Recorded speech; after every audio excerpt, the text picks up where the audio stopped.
A wise man once said, "Nothing is certain in cricket except its uncertainty," and it is the most appropriate statement I have ever heard about cricket.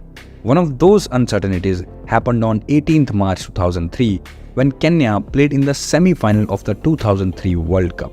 Kenya is an associate nation, but they have delivered some amazing performances through the years. And I kid you not when I say this, but this team has defeated India twice in ODIs. Although their most significant achievement in the cricketing world is when they qualified for the 2003 World Cup. The 2003 Cricket World Cup will be remembered for the antics of one team, Kenya. The World Cup was hosted by the African teams South Africa, Zimbabwe and Kenya. Everyone expected the South Africans to go the farthest or maybe even win it. But it was not to be, as they were eliminated in the first round. It was the Kenyans who surprised everyone by reaching the semi-finals. In a group comprising teams like South Africa, New Zealand, West Indies, Sri Lanka, Kenya, Canada and Bangladesh, it was almost taken for granted that the top test-playing nations would proceed to the Super 6 stage. Two of them did, but the third one was a non-test-playing nation, Kenya. Kenya started the tournament on a losing note. They were defeated by South Africa in their first match. They bounced back and defeated Canada in their second match. Their third match against New Zealand was embroiled in a bit of controversy. The New Zealand team had refused to play their match in Kenya, citing security reasons. They had requested ICC to change the venue, but ICC denied their request of the match being shifted to South Africa or Zimbabwe. As a result, the Kenyans were given a walkover due to a forfeit by the New Zealand team.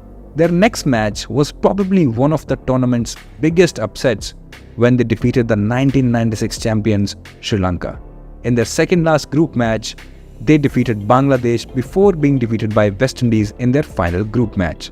At the end of the group stage, they were placed second on the table with 16 points from their 6 matches. Sri Lanka, New Zealand and Kenya qualified, but Kenya qualified with 10 points carried forward in the Super 6 stage. What is points carried forward, you might ask?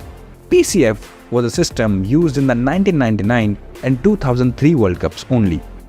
In the 99 World Cup, it was pretty simple.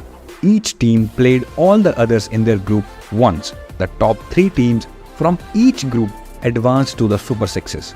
Each team carried forward the points from the games against the other qualifiers from their group.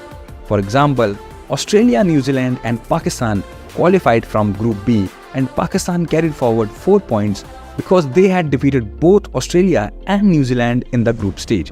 Australia got 0 points because they had lost to both Pakistan and New Zealand in the group stage, and New Zealand got 2 points because they lost to Pakistan but won against Australia and then played each of the qualifiers from the other group. In other words, each qualifier from Group A played each qualifier from Group B. The top 4 teams in the Super 6s advanced to the semi-finals. But in the 2003 World Cup, this system was changed, which immensely benefited Kenya. In 2003, a team would get 4 points for a win against a qualifier, 1 point for a win over a non-qualifier, 2 points for a tie or no result against a qualifier, and 0.5 points for a tie or no result against a non-qualifier. Kenya got 8 points from their wins against New Zealand and Sri Lanka and 2 points by defeating Canada and Bangladesh. Kenya had to play against India, Zimbabwe and Australia in the Super 6s stage. They defeated Zimbabwe but lost to India and Australia. This one win was sufficient for them to qualify for the semi-finals. Even though New Zealand won the same number of matches both in the group and the Super 6s stage, the Kenyans qualified for the semis due to their higher carried forward points. If New Zealand had played their match against Kenya in the first round, maybe things would have been different for them. But the semi-finals saw the end of Kenya's dream run when they lost to India. This was Kenya's journey in the 2003 World Cup and how they reached the semi-finals. Thanks for watching. Have a nice day.